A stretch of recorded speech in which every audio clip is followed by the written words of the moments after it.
Dahil binubuo ang Pilipinas ng mahigit 7,000 isla, nakaangkla na sa karagatan ang buhay ng maraming Pilipino.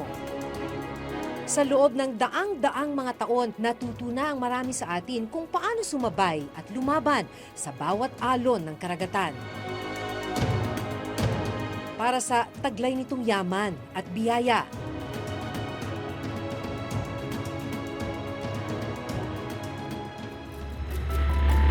Pero sa mga nakalipas na taon, ang karagatan din ang nagmistulang battleground para sa mga pinag-aagawang teritoryo. Halos nga, wala akong kinita, sir. Ito, sa Kalburo, umuwi kami luhaan. Para kaming magnanakaw sa sarili natin karagatan. Sa isang natatanging paglalakbay, sasamahan ng Reporter's Notebook ang ating mga kababayang nakikipagsapalaran sa batas ng karagatan.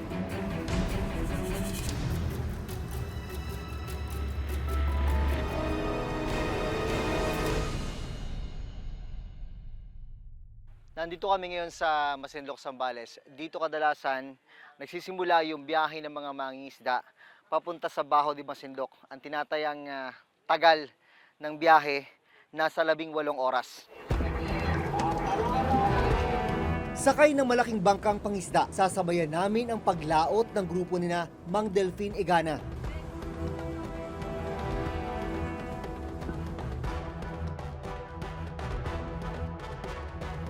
Si Mang Delfin, kabisado na ang ruta.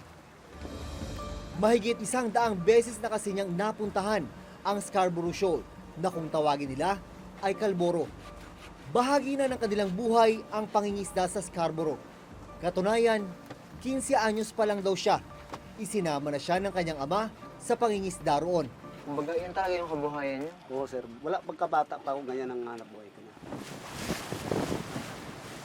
Tanda pa ni Mang Delfin ang mga panahong malaya silang nakakapangisda sa Scarborough kasama ang kanyang ama. Tuneto niladang isda rin ang nauuwi nila. Pero iba na raw ang sitwasyon ngayon doon. Bakay kung malaman kung paano nga ba nag-iba ang sitwasyon sa Scarborough. Itong area ng kapitan ng bangka, ito yung pinakamainit dahil sa ilalim, nandun yung makina. Pero si kapitan, may diskarte. Paminsan-minsan, aangat siya at ang gagamitin niya pang pihit ng manibela, ang kanyang mga paa. Kalmado ang dagat. Patapos na ang fishing season sa Scarborough Shoal na kadalasang nagsisimula ng Nobyembre at natatapos ng Mayo. Kwento ng mga mangingisda sa Scarborough Shoal na huhuli ang magagandang klase ng isda gaya ng baon nilang lapu-lapu. Malayo pa ang aming biyahe pero may patikim na ng isdang panghapunan.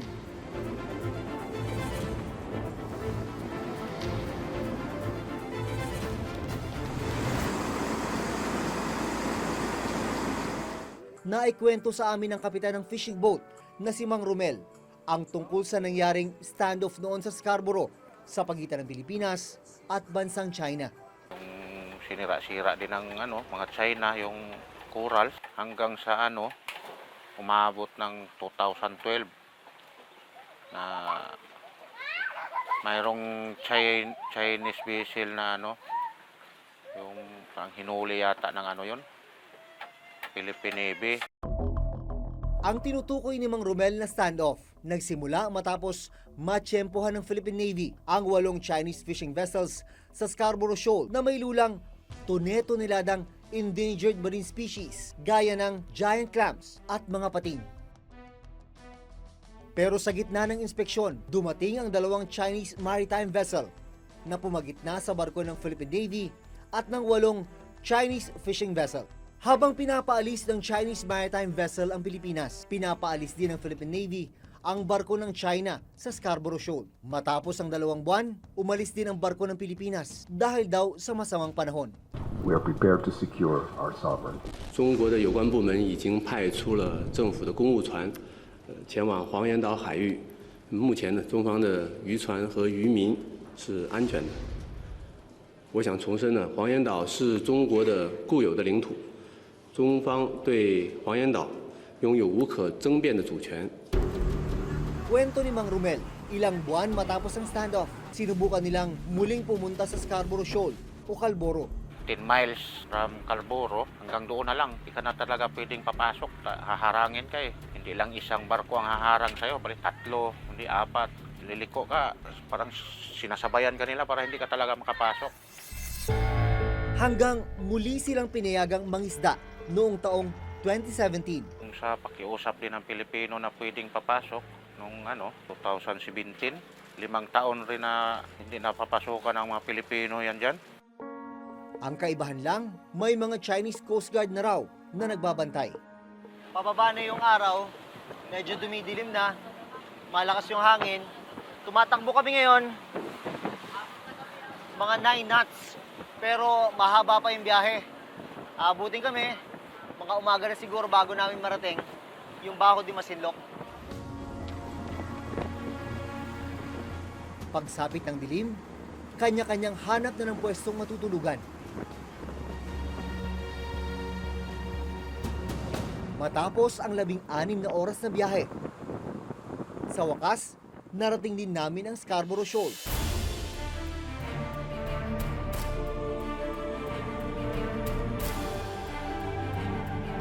Alas 6 na ng umaga ngayon, nandito na tayo sa area ng Baho de Masinloc.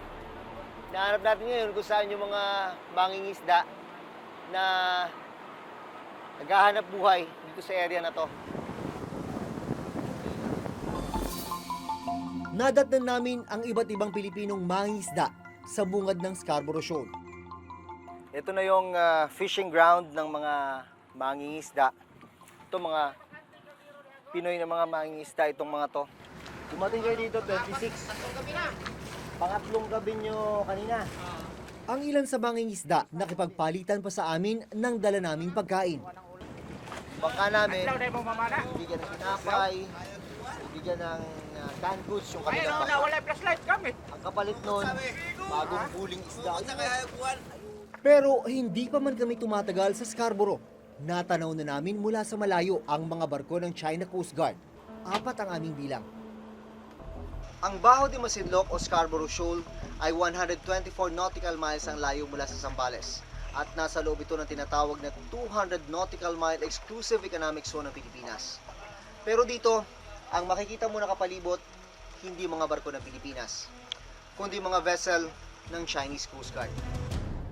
Sang-ayon na rin sa United Nations Convention on the Law of the Sea, o UNCLOS, pasok sa 200 nautical mile exclusive economic zone ng Pilipinas ang Scarborough Shoal. May layo lang kasi na 124 nautical miles mula sa Zambales ang Scarborough. Dahil rito, may sovereign rights o karapatan sa lahat ng yamang matatagpuan rito.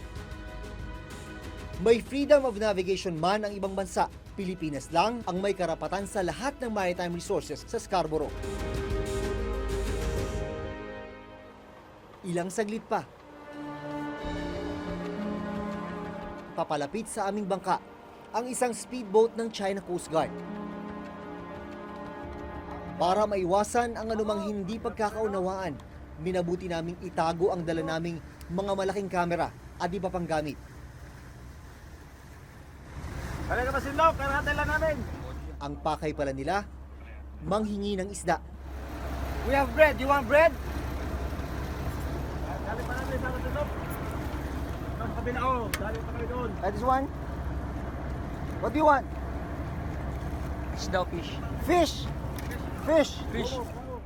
Pero dahil wala pang huling isda ang mga kasama namin, bigo silang makahingi. Hindi na raw bago ang ganitong inkwentro. Naging ugali na raw ng mga kawani ng China Coast Guard ang manghingi sa mga mangisda ng kanilang huli.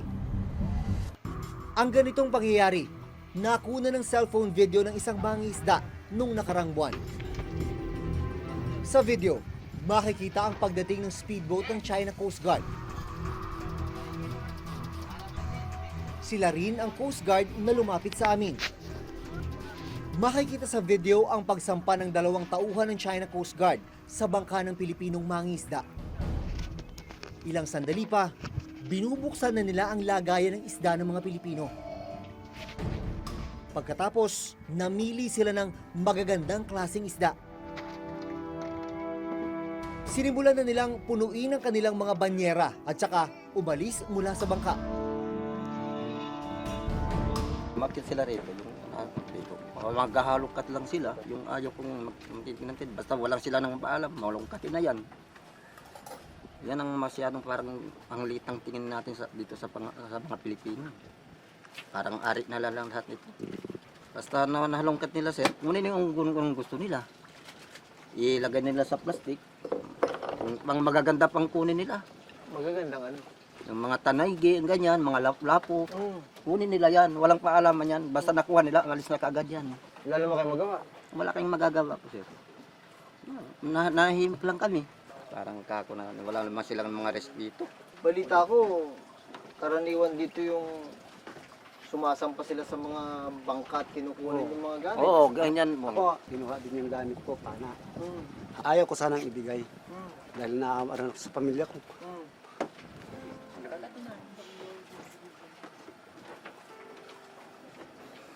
Halos nga, wala akong kinita, sir. Ito, sa Kalburo, umuwi kami luhaan. Sa Kalburo, walang kinita. Kaya yun ang ayaw ko. Kailan yan, sir? Itong December, December yan, sir. oh, kinawit pa ako dito sa lig na ayaw kong ibigay yung pana ko. Ngayon, pinipirsa nila. Kinawit ako.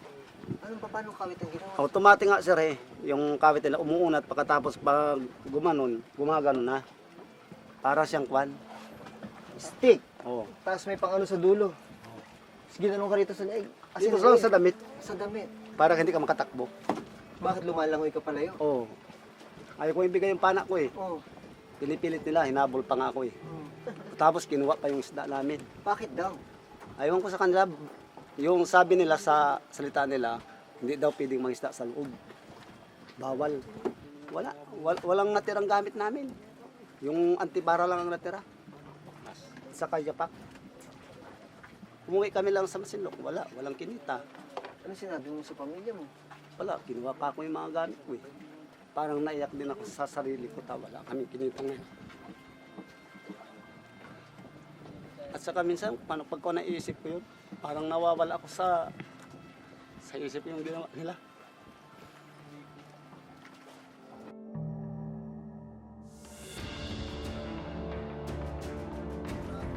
Bago abutan ng tanghali, nagsimula na ang mga mangingisda na aming kasama.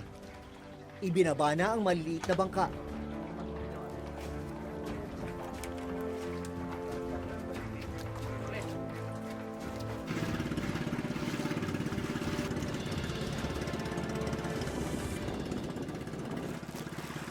Sa loob mismo ng Scarborough Shoal, mga maliliit na bangka lang daw ang pinapayagan ng China Coast Guard na makapasok. Malakas din alon sa part na to. Yung mga ganitong klaseng kondisyon ng dagat. Isa ito sa mga nagpapahirap dun sa mga kababayan natin mangingisda. Dito sa bahagi na ito ng Baho de Masinloc. Dala ang kanilang mga pana at mga pansisid. Sinimulan na nila ang panghuhuli ng isda. Nang walang katiyakan kung maiuwi nila ang lahat ng magiging huli. Matyaga nilang pinapana isa-isa ang bawat isdang mamataan.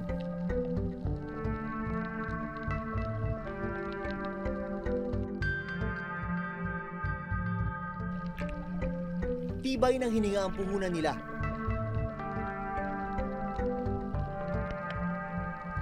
Makaluma man ang estilo at mga gamit, hindi matatawaran ang husay nila sa pangingisda. Wow! Unang pitik. Oh. Unang pitik. Huli agad. Alam mo kung gaano kayaman itong lugar na to. Masarap yan, sir? Masarap yan.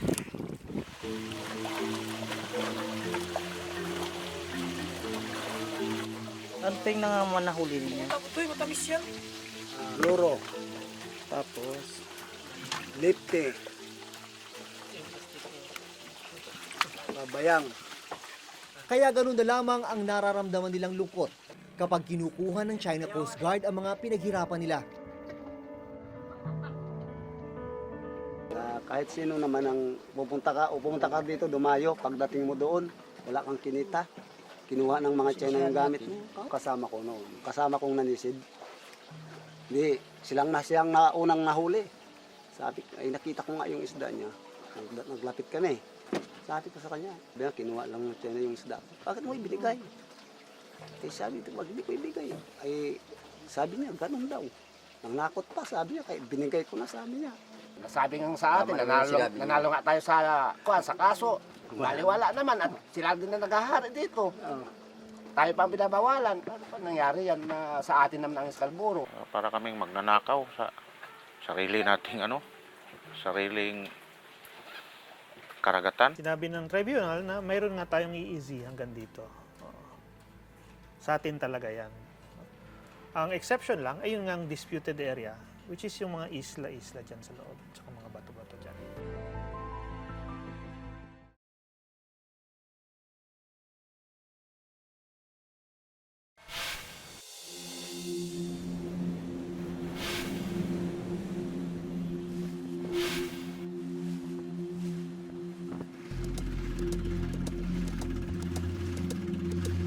Sa aming patuloy na pamamalagi sa Scarborough Shoal, kiniwento ni Mang Delfin na may nagpapatrolyang barko ng China Coast Guard sa Bukana o tinatawag na Lagoon ng Scarborough. Sa lagoon, pwede sanang pumasok ang mga malalaking bangka gaya ng sinasakyan ni Mang Delfin. Pero hindi ito pinahihintulutan ng China Coast Guard. Ano itong bunganga na to? Daanan po yan. Yan ang tinatawag nilang bukana. Bukana po. Sino nagbabantay dyan sa Bukana? Barko, Nang? China. So, ibig sabihin, hinarang nila yan. Inaharang nila pag pumasok ka dito. Kasi babawalan ka nila eh. Dito ka lang tumatakbo na yung speedboat nila. Harangin ka na yan. So, ang ginagawa, ang pinapapasok na talaga nila, maliliit lang. Hindi, kami nang kusang pumapasok. Ito ang sinuunang mapa ng Pilipinas na nilikha ni Father Pedro Murillo Velarde noong 1734. Ito yung unang recognized internationally na scientific map ng Pilipinas. At noon pa man, makikita na bahagi na ng Pilipinas ang Scarborough Shoal o noon ay tinatawag na Panakot o Panatag Shoal.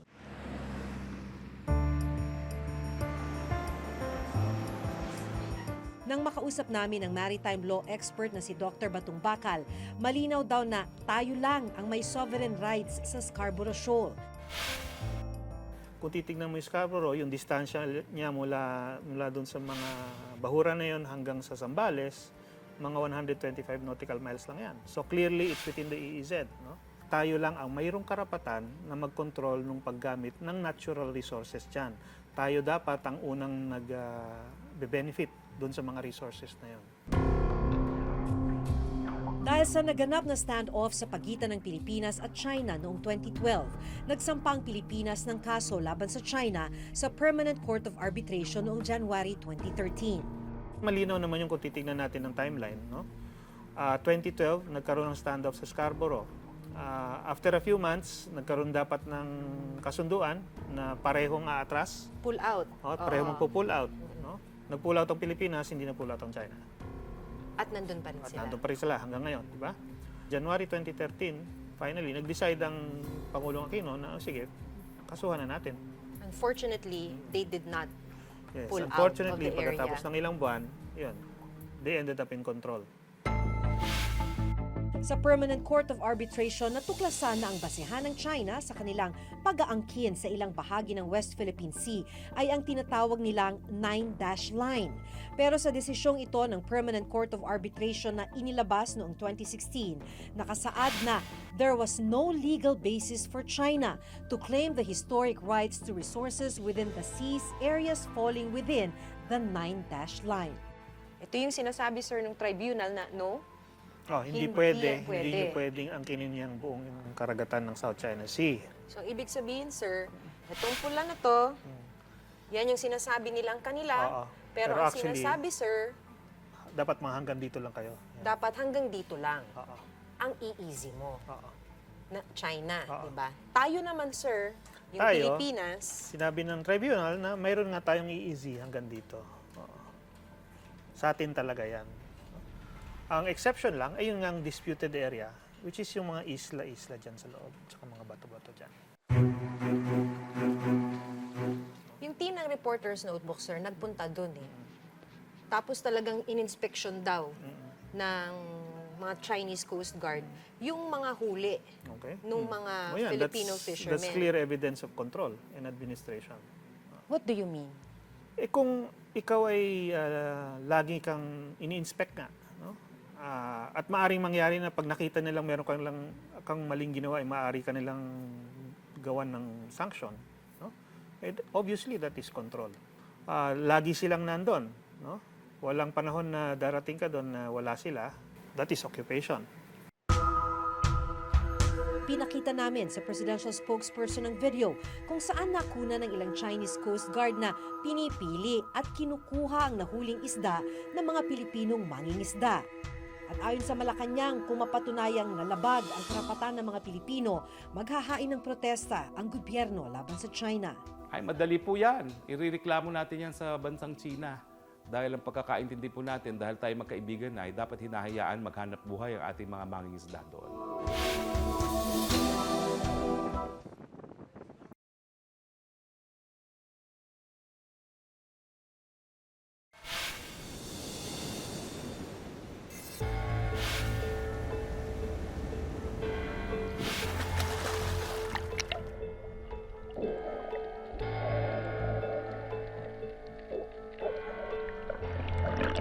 Grabe na yung sira sa ilalim.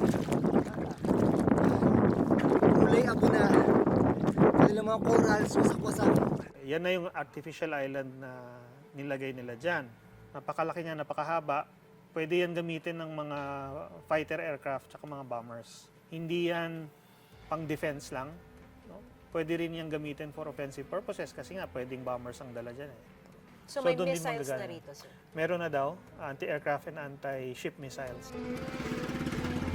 Hanggang sa susunod na Huwebes, ako si Jun Veneracion. Ito yung sinasabi, sir, ng tribunal Ako si Maki Pulido at ito ang nakatala sa aming Reporter's Reporter's Notebook. Notebook.